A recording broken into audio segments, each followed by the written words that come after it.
How about that rockin' saxophone solo? What's going on, y'all? Gregory Agid here.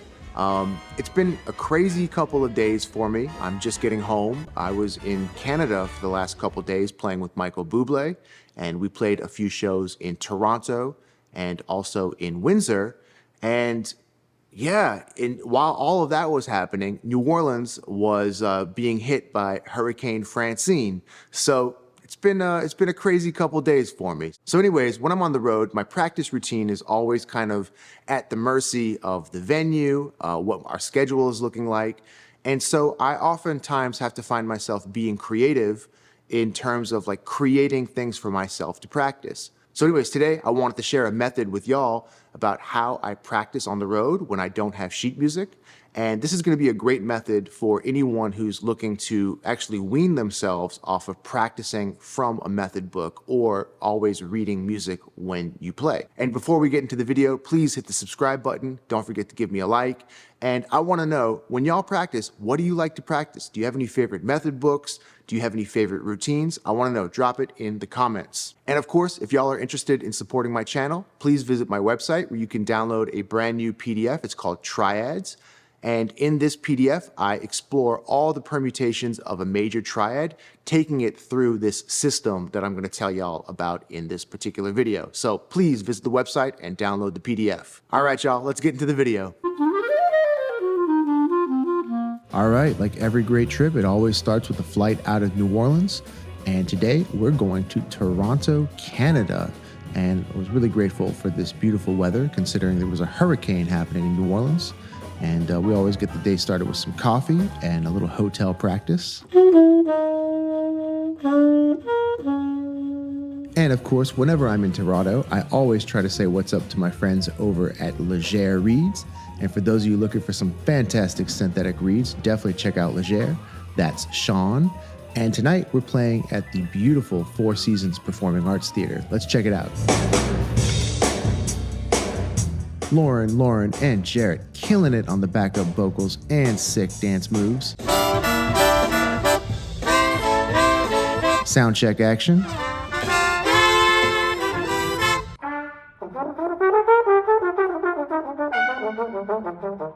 Just for the record, they are playing a song together. A little sushi action, and this was the best gelato I've ever had. After sound check, we had the night off, so we went to the Rex to check out this killing show, and these cats were killing it. Let's check some of it out.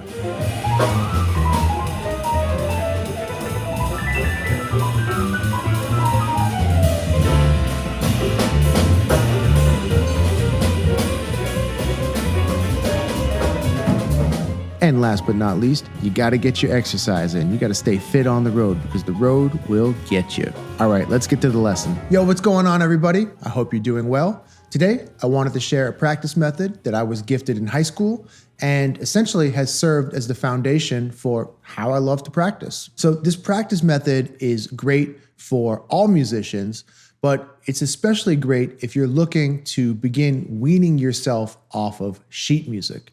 And this could be especially valuable to anyone who's looking to learn more about improvisation and dig more into the jazz idiom. One of the most common ways to practice is to buy a method book and then read through all of the exercises.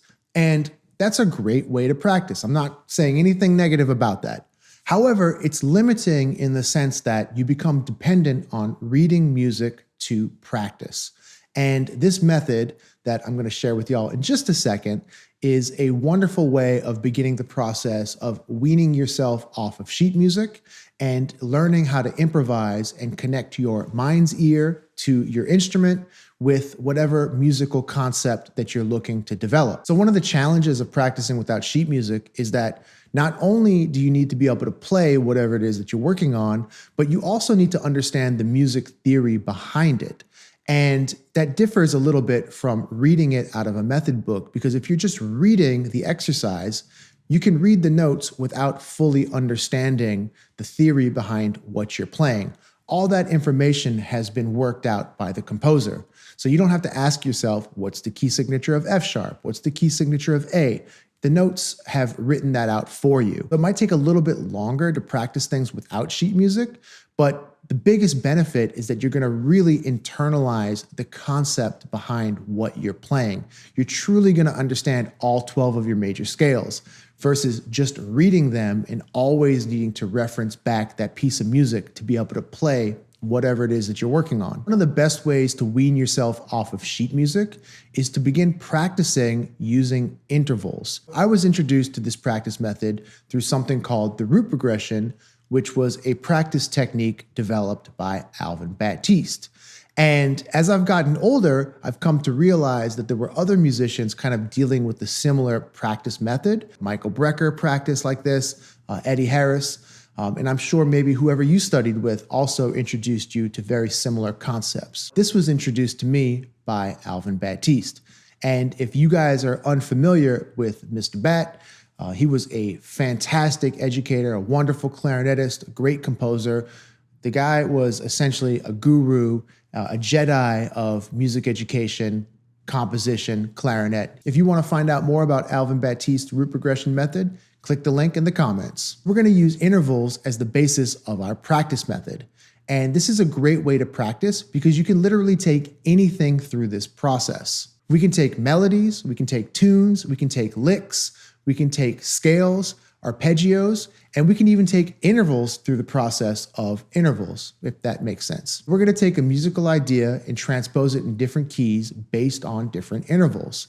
I'm going to start with minor seconds, then go to major seconds, minor thirds, major thirds, perfect fourths, and I'm going to finish with augmented fourths moving up in half steps. I like to play augmented fourths moving up in half steps because after one interval, you begin to repeat yourself. C, F sharp, and so on. Today, I'm going to take my major triads and play them through this process. I'm just going to practice them in one octave starting on C, but if I was practicing, I would do this throughout the entire range of my horn. The first step of the process would be minor seconds.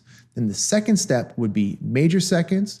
Next would be minor thirds, major thirds, perfect fourths, and then finally augmented fourths. What we're going to do is practice a major arpeggio, and we're going to ascend 1, 3, 5, moving up in minor seconds. I'm going to play C, E, G, and then I'm going to transpose up a half step to D flat, F, A flat.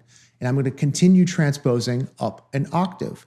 C, E, G, D flat, F, A flat, D, F sharp, A, and so on. When I'm playing this, I'm thinking to myself, 1, 3, 5 in C, 1, 3, 5 in D flat or C sharp, 1, 3, 5 in D. The cool thing about a chromatic scale is that there's one chromatic scale, and if you can play it in one key, every other key is just an inversion of the original key. When you practice it going up in minor seconds, you only need to practice it in one key.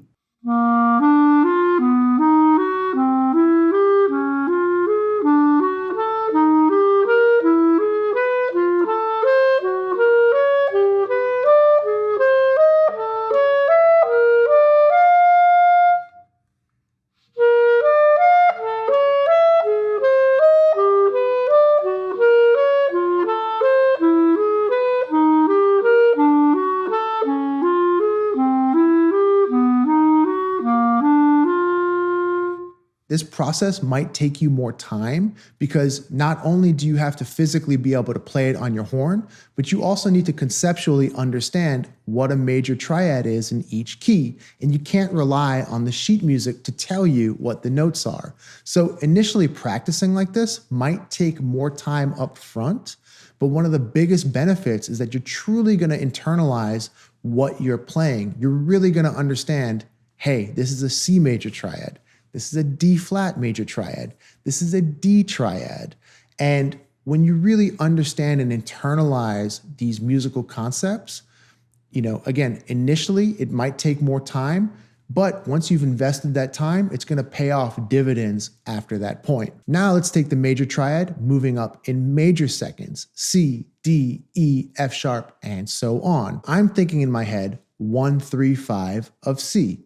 Then I'm thinking 1, 3, 5 of D. When you're practicing in major seconds, you're going to want to practice it in two keys. You're going to want to practice it starting on C, and then starting on D flat because they're two different whole tone scales.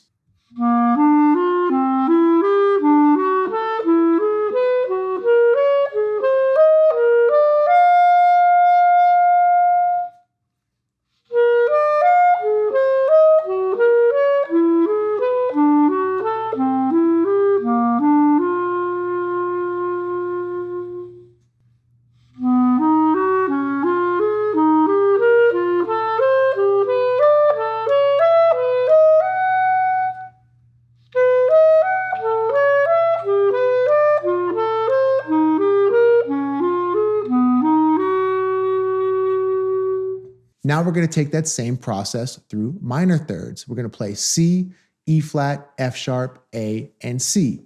So we're going to play a C major triad, C, E, G, and then we're going to play an E flat major triad, E flat, G, B flat. You need to practice your minor thirds in 3 different keys, C, C sharp, and D. And then when you go back to E flat, you're playing an inversion of C.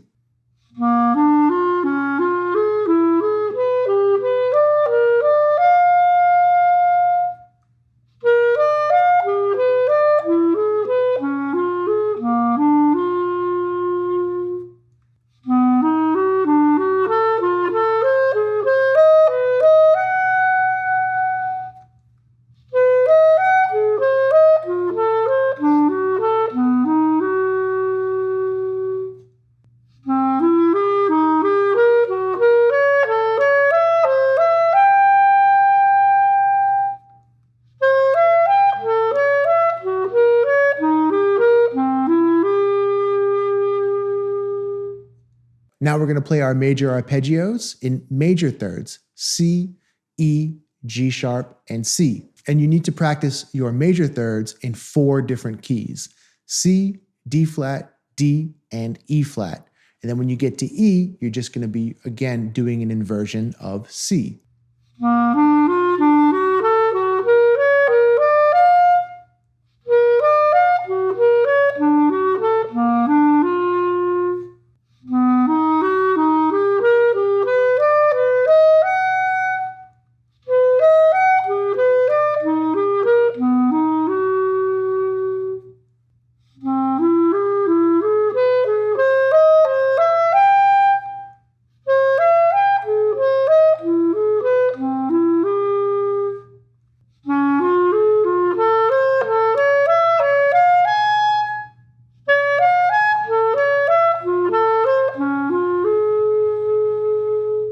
Perfect fourths are similar to minor seconds in the sense that there's only one grouping of perfect fourths, C, F, B flat, E flat, and so on, and everything is just an inversion of the original grouping of notes.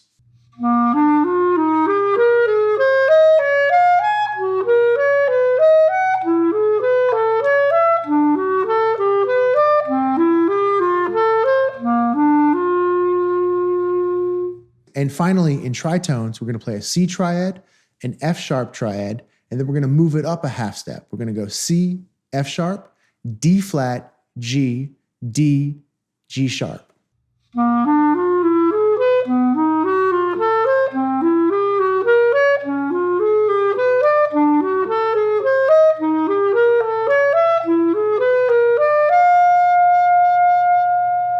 This has been a really important part of my practice routine throughout the years.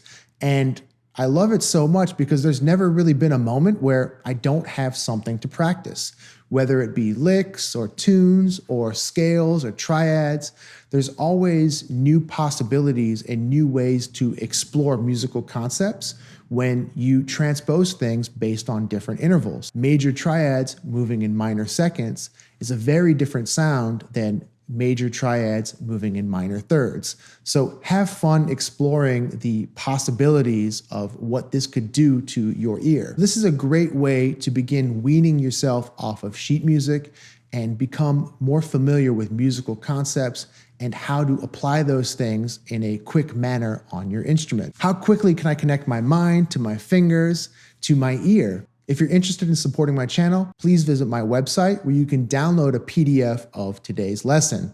There's a PDF called Triads, and I explore all the permutations of triads through this system. All right, y'all. Thank you so much for watching, and I'll catch y'all next time. Peace.